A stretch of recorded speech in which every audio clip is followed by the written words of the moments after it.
Hello,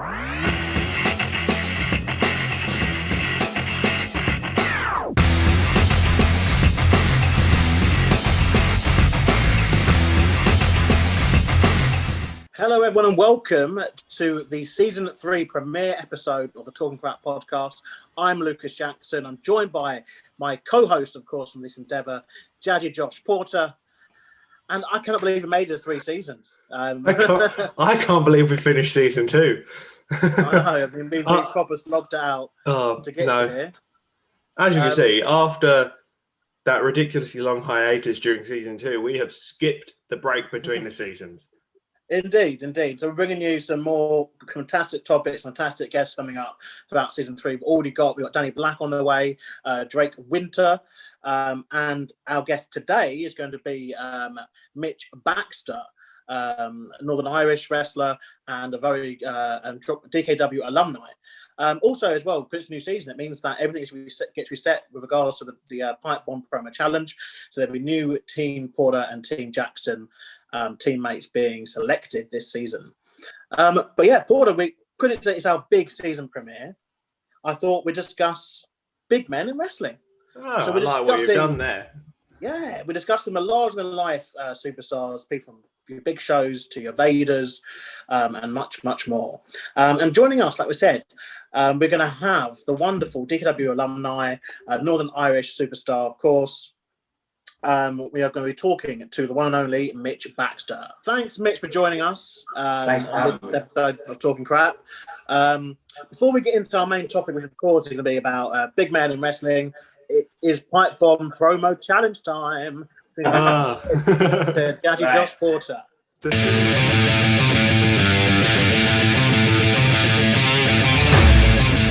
The thing that everyone dreads, the Pipe Bomb Promo Challenge. Okay. So explain the rules. The rules are very simple to follow. You have 1 minute to give us a promo, given topics from me, and then you'll be scored out of 10 by 5 by myself and 5 by Lucas.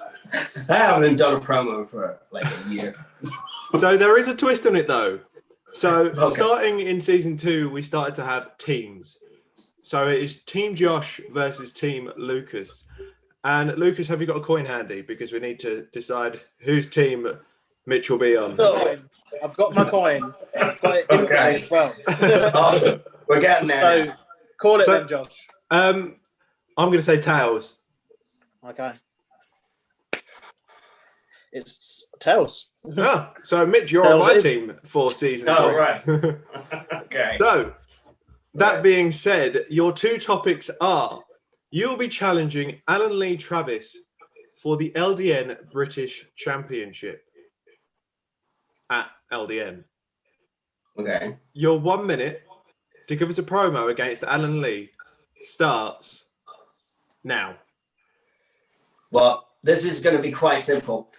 Alan Lee Travis, you and me, we have unfinished business. You came to Northern Ireland and we fought hard for the LDN Championship, and you picked me to the post. I remember it, and I remember it well. But I was put in that match at the very last minute. I was called to the arena at the very last minute. Baxter was an afterthought, and I was already in a bad mood before I'd even arrived. So imagine how it's going to be when I see you next time, and I take that championship from around your waist and I shove it where the sun don't shine. You have got hell to pay, and I am going to give it to you. Well, that'll do. Oh, very good. Good story as well. Seconds. Well, you can have 30 seconds, and that'll do it. Very, very close to getting it on the ball. What was it? It couldn't be that bad. It's time to do the scores, because I think that was the longest gap between scores in promo we've done for a while. I'd say overall that was really good, actually. Considering the timeout you've had, I'm going to give it a 4. I can't give you the 5 because obviously you weren't quite to time, but I'll give you the 4. That's Lucas? right. Yeah, no, look, the facials were there. You were frightening me a little bit there. Yeah, you're right. That everyone's out of sync with this stuff. Like, obviously, DKW was fortunate enough to be able to do some tapings to YouTube and stuff during that time. But outside of that, everyone's wrestling brain, it starts to go a bit. You know what I mean? Yeah, yeah, definitely. I'll equal Porter's 4 as well. Then, so that's 8 points in total. Not bad. A score of 8 for the promo challenge. That's the best score all season, and probably going to be the best score for quite a while. Not bad. I'll take that. That's all right. I'll take that. Hopefully, Alan Lee Travis realizes that. Give me 6 months to warm up, and then we'll be fine. Well, perhaps when it gets back, perhaps that will be what happens. But look, we're here and we're talking about big men in wrestling, and obviously, okay. So sorry, we're going to start with the giants of the WWF and WCW in the 80s and 90s.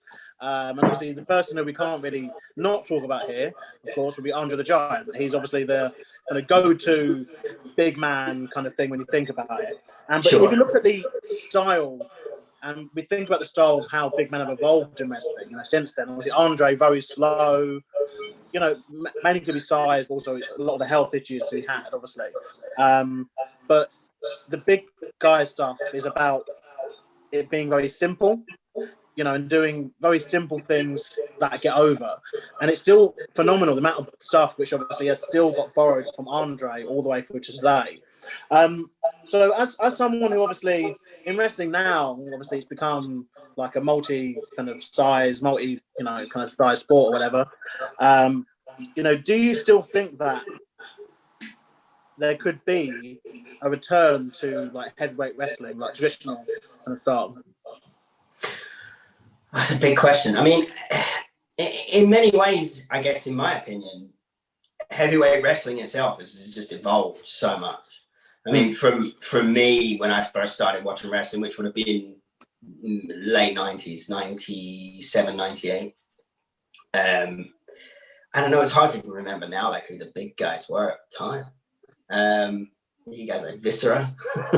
At the time. But, like, I guess in the general sense of the word, big guy wrestling, it's very impactful, but it's such a slower paced art form. I think in today's demographic are so used to seeing this high paced, smash. You watch AEW on a Friday or Saturday or whenever it's on right now, like every match has a suicide dive. Ray Phoenix is walking across the top rope like something out of a circus. Like wrestling in general has changed so much, and I think it's very foolish if you think that heavyweight wrestling didn't need to change as well. Like, I think you have to cater to what your audience is expecting to see. And I think as time's moved on, everybody has become more exposed to craziness as the norm. Yeah. So I think in today's wrestling, I think that there is most definitely a place for heavyweight wrestling, but it's probably far removed from what it was in the late 80s and the early 90s. Like, if you watch a match, I don't know, I mean, you just pick a classic, I don't know, like Kane and The Undertaker, for example. I don't know, I guess two heavyweight guys. If you watch a random Raw in 98 or 99, and it's just throwing punches, it's just, as long as you can, hit a good strike and it looks good and people are buying into it, that's what you needed back then.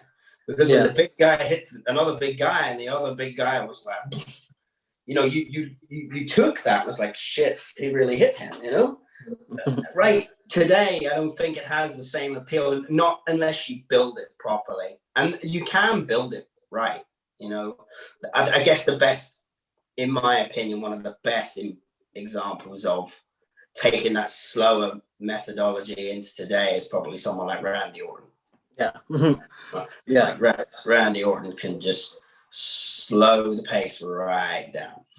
You ever just watch Randy Orton every time you just walk around the ring? Just walk around, talk, look at the crowd, say something, turn around, one hit, do it again.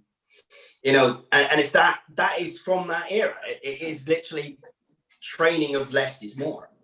And I guess when you look at other things today, like the performance center and those guys that are training the newer talent are from that time. Yeah. So they're getting that from them, and they're just kind of putting their own spin on it, which I think is important. Wrestling has to evolve to keep your audience fresh and stuff. But there is definitely a place for heavyweight wrestling in today's professional wrestling, but I don't think it would be anywhere near as exciting or interesting, given all the stuff that you've seen now over the years, if it was to not have evolved from, you know, what it was in the 80s or the 90s, I think. No, fair answer. So to you, Paul, like similar kind of thing, but, you know, as Mitch has just elaborated there, obviously heavyweights now, they do many more things. And so they've added moves to their arsenal. Are we at a stage now where perhaps, you know, heavyweight wrestling just maybe needs to be reined in a little bit, though? When it has worked as a attraction, it does work. Obviously, now when you have people like Keith Lee, who are able to do the top rope stuff, able to do power stuff, able to do technical stuff, is he not just taking it away from the other guys? So coming to you first, Paul, with that one. I feel like it's not taking away anything from any of the flippy dippy guys, because they're just heavyweight wrestling. As much as people hate to say it, and as much as this could be seen as controversial, is a dying breed.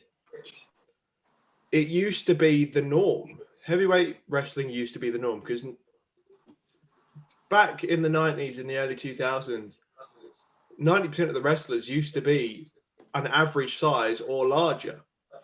Cruiserweights used to be a one-off highlight every now and then, but now everyone's a cruiserweight. There isn't a single roster where every single guy is like light heavyweight or above anymore. They're all below. So I think a heavyweight guy performing dives or fast-paced action isn't them taking away from everyone else. It's them trying to keep their head above the water, because obviously they've been told they're not going to make it as a heavyweight. At least that's my view on it anyway. Like Keith Lee, he does everything he does because he feels that's going to get him noticed. Yeah, I have to agree with that. I mean, Keith Lee is a shining example of what can be done no matter what weight you are. In fact, he's probably a person that I take a lot from. I had this conversation with a trainer once, and it was an ongoing dispute. It's kind of touching on what you're talking about there, Josh. It's like backstage, I was kind of being told, like, I had these ideas of what I wanted to do, and then my trainer would catch wind of it, and they'd be like, "You don't need to do that. You know, like, you're the look around you, who's on the show. You're the big guy.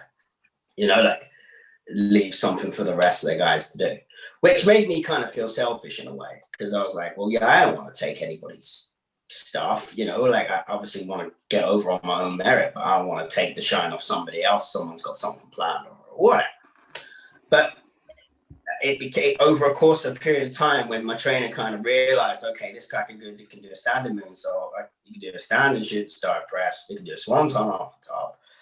It's like, he came to me one day right before a show, and he said, like, just forget what I said. He said, these are all things that are going to get you noticed. It's like, because not everybody can do what you do, how you execute it. And granted, I've not really used many of those top rope moves, shall we say, like in my repertoire. Like, people that have seen me wrestle, I've maybe used the standing moonsault once, maybe, or I've done a top rope moonsault maybe once or twice, but like, I've not really, you know, haven't decided, okay, yeah, I'm gonna go and be a cruiserweight all of a sudden. But like, if you can do it, you should be able to use those things to your ability.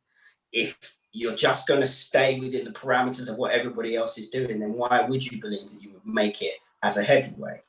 You know, you should be given the opportunity to redefine the term heavyweight as many times as necessary, I think, as time moves forward, which is exactly what Josh is saying. You know, if you're being told in the back of wherever you're working, like, you're not going to be the number one guy because we already have another number one guy that does what you do and does it better. So then you have to change to become better than that number one guy in a different way. Yeah, I think the thing is, well, with the big guys, we look at the 90s in particular. You look at, obviously, the fact is there were starting to get a lot of them that weren't agile enough, weren't able to be more than just that one dynamic. So obviously, Andre, obviously, touched upon earlier, it was his health, obviously, and it got to him and he was unable to do stuff. But then as you got later on in the years, you got people like you mentioned in Viscera, Mabel, who, we probably do a whole episode on how bad in the ring Mabel / Viscera was. So this that period in the mid 90s, he was king of the ring, and he had complaints from literally everyone on the roster about every move he was doing.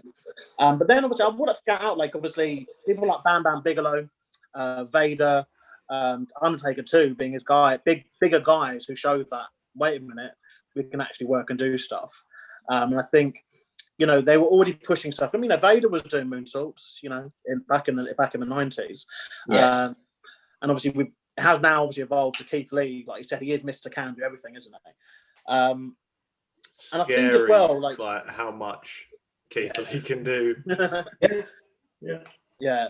I think as well, like that's what you watch him. You're excited to see him, and that's the point. Otherwise, you wouldn't. You'd be like, "Who's Keith Lee?" True. That's my point. Yeah. The thing is, my thing is, I quite like on NXT. I like Karrion Kross. I think I like him because he's a bigger set guy or bigger guy, built guy, but he's doing stuff so simply. He's just doing the power stuff. He's not trying to be the cruiserweight, which I think, in my opinion, is what was hurting Keith Lee at the time on NXT. But at the moment, obviously, we're at the stage now where big guys, little guys, all kind of mix and match together. It's obviously exacerbated the fact that obviously a lot of the kind of famed match that big guys are part of are multi-men matches. I can remember for years ago when they put Mark Henry in the Money in the Bank ladder match, and everyone was a bit like, "Why would you put a heavyweight in a ladder match? Because they're not going to do anything." It adds a twist. A, it adds a twist, but B, these multi-man matches need these spots, and they need the bases. People like Mark Henry, they can base for all these smaller guys to do stuff. And so there's become like kind of other roles for bigger guys in wrestling, you could argue. Obviously, traditionally, they were used as obviously like enforcement, bodyguard, muscle, that kind of thing. But in terms of where we are now with like big guy wrestling, there is obviously a shortage of heavyweights, around at the moment.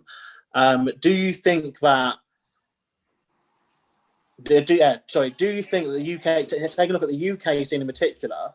That the same treatment that's been given to cruiserweight wrestling, or been given even to hardcore wrestling, women's wrestling, etc., could be given to the heavyweights to perhaps help. So maybe like a heavyweight tournament or like a heavyweight, showcase, something like that. Do you think that something like that could benefit not just the UK scene, but even like over in America too? Because there is still obviously a lot of heavyweights. AEW is showing like they've got that. What's his name? Wardlow and Will Hobb? Will Hobb? In AEW you've got Wardlow, Will Hobbs, Lance Archer. Archer. Yeah. Many more. Luchasaurus, who I don't think I'm going to take that back because I don't like Luchasaurus. Jake Hager. Jake Hager. Yeah, you still got them. But do you think the same spotlight? So long way of answering the question, but do you think the same spotlight that the WWE showed on the cruiserweights a few years back, with like the cruiserweight tournament, and they've thrown the women a couple of times with Mae Young Classic, it's something which needs reminding, because obviously cruiserweight, they were buried. Remember, if you ask someone in WWE in 2012 about cruiserweight championships, they'd be like, "Oh, that was a belt that Hornswoggle killed a few years ago." But do you think it came kind of full circle to getting a cruiserweight title match on WrestleMania with Austin Aries in it? To obviously what it is now. To now having two cruiserweight champions. Yeah. People would think you're mad 10 years ago, but now there's obviously this. Do you think the same treatment could be given to the heavyweights? I mean, it could be. I mean, there's no reason why they couldn't do some kind of heavyweight tournament or something like that. But in saying that, I guess they would all have to be mindful of who is actually in the tournament and what they're going to, what you want to achieve out of the tournament. Like if you're booking a heavyweight tournament and everyone's watching your product, you want variation of what's going on in the ring.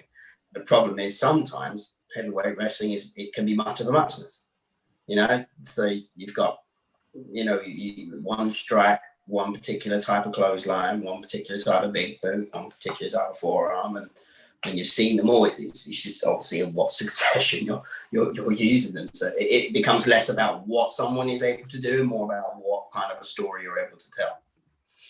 But there's still no reason why they can't shine a light on heavyweight wrestling. I think it probably would be beneficial if, like you say, it's believed across the industry that there is a shortage of heavyweight wrestlers. I don't class myself as a heavyweight wrestler. I mean, I'm heavy, but at the same time, I'm 5'6.5". So, you know, if I stand in the ring with Lance Archer, I'm going to get killed. So, and it's not, even from my perspective, it's not believable right now. So, you know, heavyweight wrestling is, in my mind, it's someone that you're close to 300 pounds or above, and you're 5'9" to 6 foot and above, and you look like you should look. The typical Vince McMahon look, you know.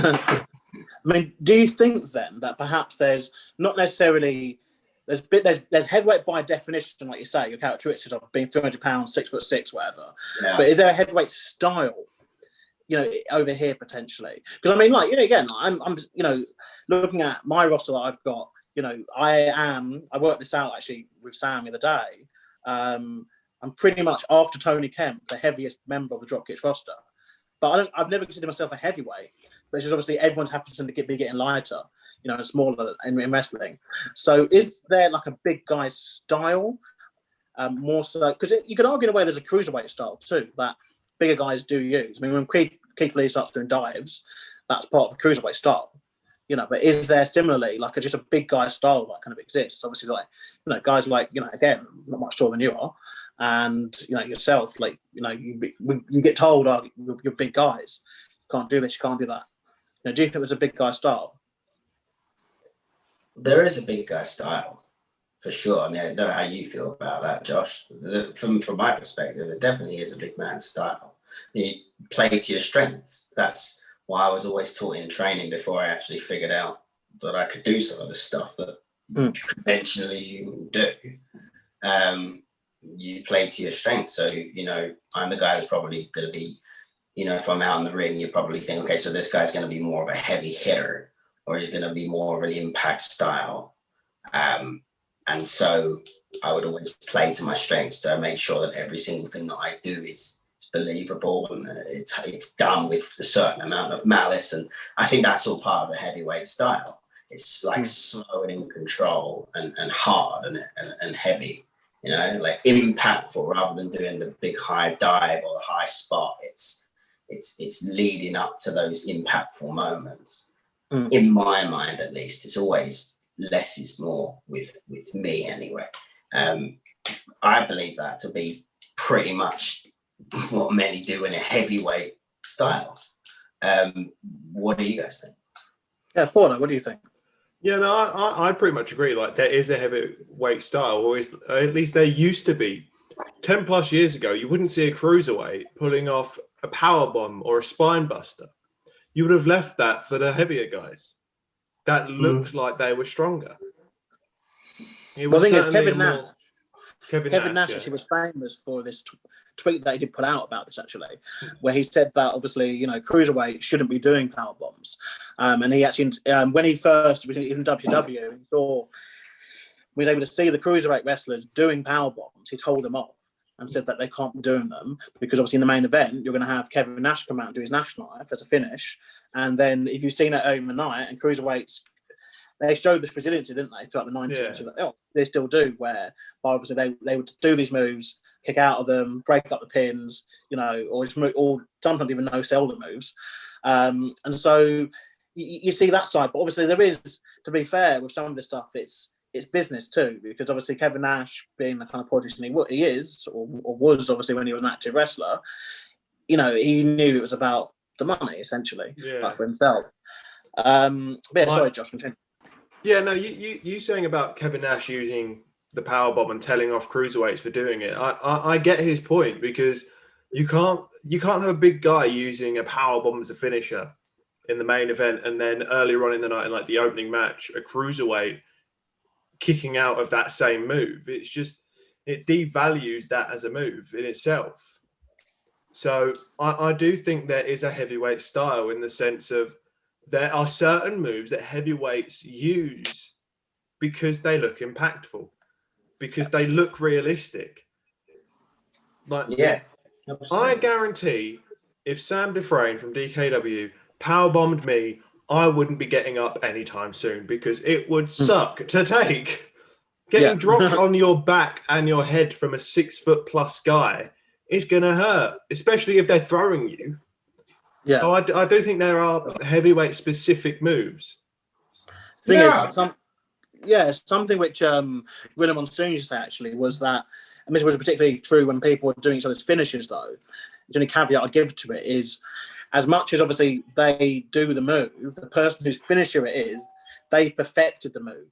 You know, their move is more impactful. That's the only way you can go around that, really. Yeah. But yeah, I do agree that like when it comes to a direct thing of the finisher being done, the finisher of your main event being done early, then yeah, like it probably shouldn't be done. But then, you know, you could argue it's tit for tat though, because then, you know, cruiserweights or smaller workers could have every right to turn around to big guys and go, well, you're doing dives now, you're doing moonsaults, you're doing, you know, kind of thing. But you can argue as well, though, that a lot of this has just been a lot of the best wrestlers or the people that are put in the best positions in wrestling companies, you know, are just, you know, all-round athletes. So whether it's a small guy like AJ Styles, who fair enough, he's small, but he's able to do brawling, he's able to do weapon stuff, he's able to do lifting moves, which would traditionally work for bigger guys. AJ Styles still to do those things. You know, or with Keith Lee, like we said, who's able to do, you know, he's a big guy, but can do dives, can do power bombs, can do strikes, can do brawling, you know. So maybe are we all just able to, whether you're heavyweight, cruiserweight, whatever it is, all just merge and become an all-round wrestler? Is that possible? It seems that's the direction it's going, does it not? I think that's probably where this is all going to head, you know, at the end of the day, as the progression has gone from having these secular, what type of wrestler are you?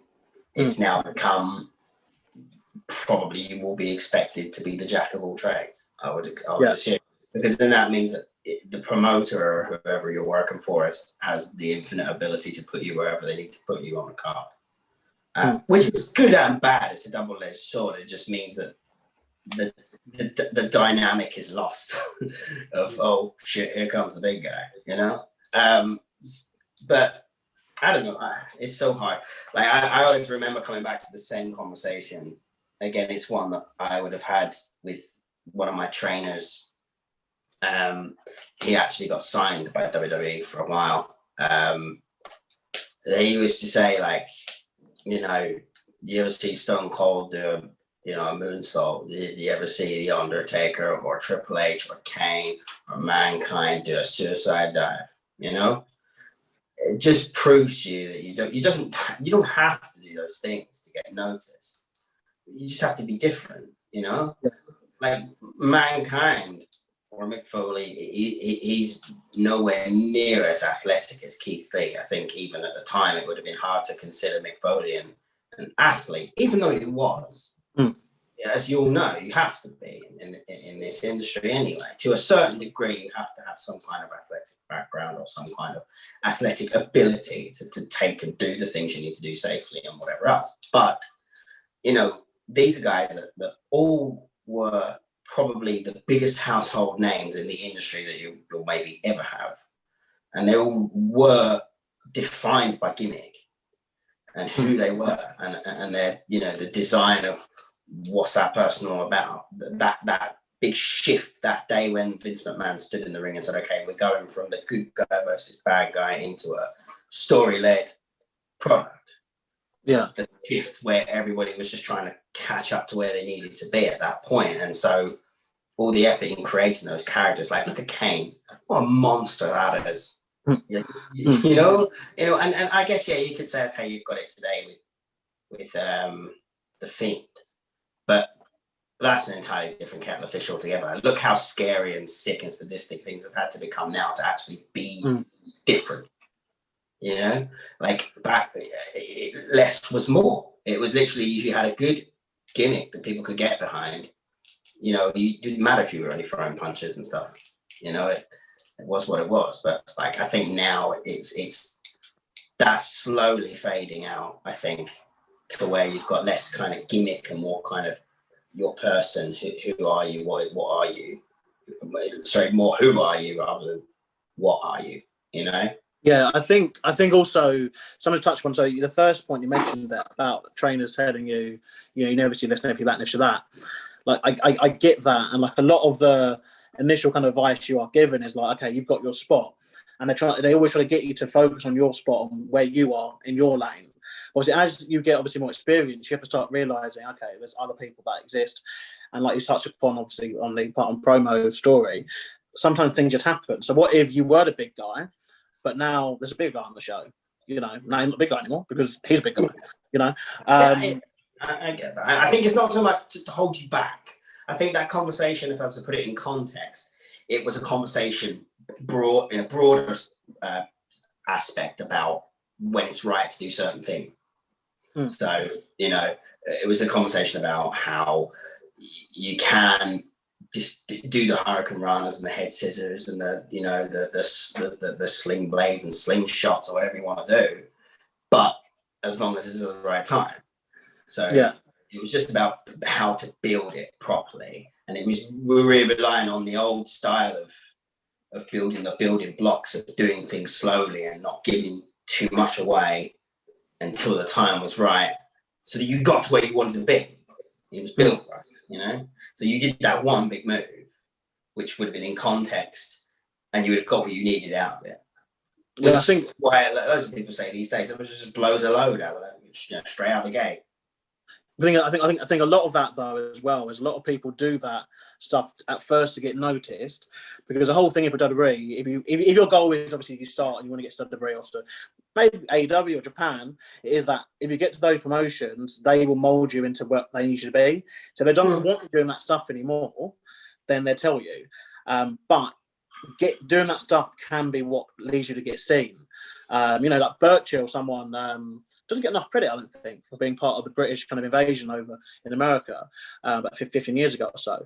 He was on the UK scene doing shooting star presses. And he's a big guy. I've met him. He's a big guy. And, he was doing shooting star presses and moonsaults 15 years ago. But obviously got signed to WWE. Had he run there, which obviously, again, probably is a whole episode of itself, because I really like Burchill. But, in his run there, that stuff was taken out.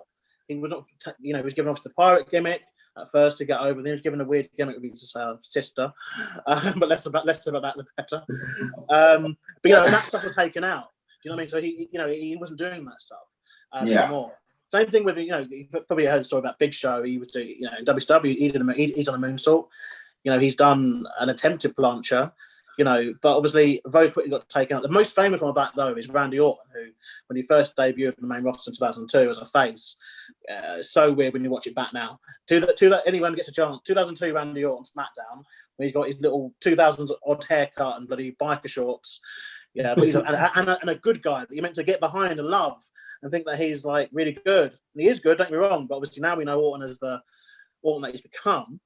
But in 2002, he was doing drop kicks to the second rope. He was doing cross bodies. He was doing, planches across the ropes. But he got told by Arn Anderson, if you want to be here and be here for a couple of years, continue where you're going, you'll get a decent run. But in a couple of years' time, they say, thank you very much, you haven't got over. Bye-bye. But he got told specifically by Arn Anderson, cut that stuff out and focus on the fact that you're 6'4", you're, a prodigy, obviously of the business because you're a third-generation superstar, and the fact that, hone this style and get that main event style, that main event coaching you need. He did that. Obviously, 19 years later now, bloody hell, until 2021, aren't we? Randy Orton's still obviously a main event talent in WWE. So there is that case here to be said that big guys, if they need to, they can have that stuff removed from their arsenal. But yeah, final question, as we're about to wrap this up then. who's your famous, or who's your favorite or the go-to big guy in wrestling, would you say? We touched upon some already, but if there are some different ones, then please say. Start with you first, Mitch. From which generation? Let's have one from the past and one from now then. So you have 2 picks each. Again, it touches on what you define as a heavyweight, but I think if you're talking about the big guys at the time in the 90s, the go-to guy is Austin. Okay. For me, it's Austin. I mean, Rock was good. It was a heavyweight, but I don't count as, as the go-to guy. I think Stone Cold was the heavy hitter, the guy that just didn't give no Fs. That was it. It was just in, smacking the place about that. I think that there, he's the typical. If you wanted to mold a heavyweight on what impact and anger it should look like, it's from Austin. I take a lot of what I've ever done in the ring with facials and moveset comes a lot from Batista. Oh, interesting. Because I don't know why. I just always identified with him. Maybe it was the music. I still think from this to this day that he's the best music ever. The entrance, the music ever, it was the best. I feel he's the best thing. I'll drive down the motorway today and play at the car. I don't care. Why not? I still think he's the best entrance. But it's just everything about Batista at the time was something for whatever weird reason. Those were the 2 wrestlers that I kind of identified with. I really like Triple H because he's just a different class of athletes, world class. Yeah.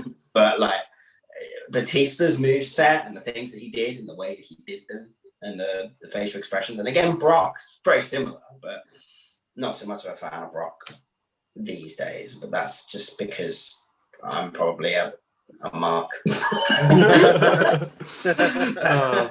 Like, yeah, those would be my two heavyweights, I think. Fair enough. Porter. It's got to be Big Show for me. Because he was a genuinely scary guy at one point. Obviously, now not so much because you can't. Anyone that's got Netflix and is a wrestling fan has probably watched the Big Show show. And that's probably turned Big Show into a big teddy bear, isn't it? The curtain's well and truly lifted now, I think. Yeah. Early 2000s Big Show, Paul White, easily growing up. Big Show, one of my favorite wrestlers, for no reason other than because I thought he was cool and intimidating. But modern days, I have to go Karrion Kross. Like, although he's not a typical big guy, like he's still a heavyweight. So Karrion Kross, because when he joined TNA as Killer Kross, he was one of my favorites then. But I just love his style, his methodical, technical base. Because he takes the term heavyweight and just adds some form of, training to it, I suppose. Because he really brings in that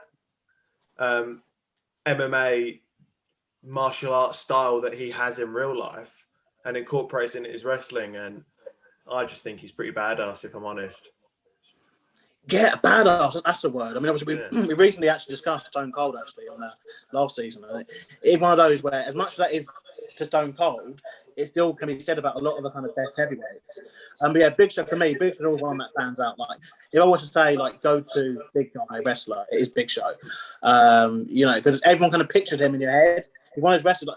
There's a handful of wrestlers that do that. I think Big Show one of them. If you couldn't imagine a wrestler and someone said to you Big Show, you would get him in your head. He's one of those. Yeah. And interestingly, I mean, touched upon this very quickly. Like when we was doing a school thing where we were teaching wrestling in schools a couple of years ago.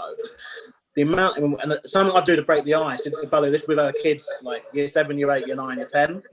But something I do to break the ice with these groups was I just asked them who their favorite wrestlers were, and the most common answers were John Cena, The Rock, and Big Show. And this is obviously some of them had known wrestling, and so we got some smart mark answers. I think someone's like AJ Styles. Someone had a few AJ Styles and a few like Dean Ambrose and Seth Rollins, that kind of ones. But most of them were Cena, Rock, Big Show. And so that to me just shows that Big Show had that mark where even non-wrestling fans would have seen him and be able to go, yeah, I know who he is. In terms of nowadays, yeah, it's going to take your pick though, because for me it flip-flops, because I really like Karrion Kross when he got injured. We've got Keith Lee, obviously. But yeah, I think definitely, yeah, there's definitely some good ones to look out for. And obviously in the UK scene, me and Mitch. Let's hope so. Dippy. Well, I mean, it's true. Like these days, there are so many good heavyweights that you want to watch. You know, Dominic Dijakovic. Yeah. Like you said, Karrion Kross. There are like Killian Dane. Oh yeah. You know, there's a good few guys there that I can sink my teeth into. I can watch. You know, like and enjoy. So like yeah, there's just so many. It's just so different in style to what it was back then. But that's just probably because we're all really old. Well, me anyway. I speak for myself. As old as you feel, I think that's goes. But yeah, look, thank you for joining us, Mitch, for the discussion. Some great stories. We'll leave your social medias obviously in the description to this episode. But look, do you know what? I'm even going to leave a link to that Alan Lee Travis versus you match from LDN because I want to watch it anyway. So I'll leave that link down below. Yeah, go for it. All right, thank you for joining us, Mitch. Next week we'll be joined by Drake Winter to discuss championship belts in wrestling. So everything from the WWE to the Intercontinental to the Japanese belts. And are they still important in modern day wrestling? Do people still follow up with the belt changes? We'll find out. Until then, I've been Lucas Jackson, joined by J. Josh Porter. Thanks for our guest, Mitch Baxter, and we'll see you very, very soon. Bye-bye. Take it easy. See you soon.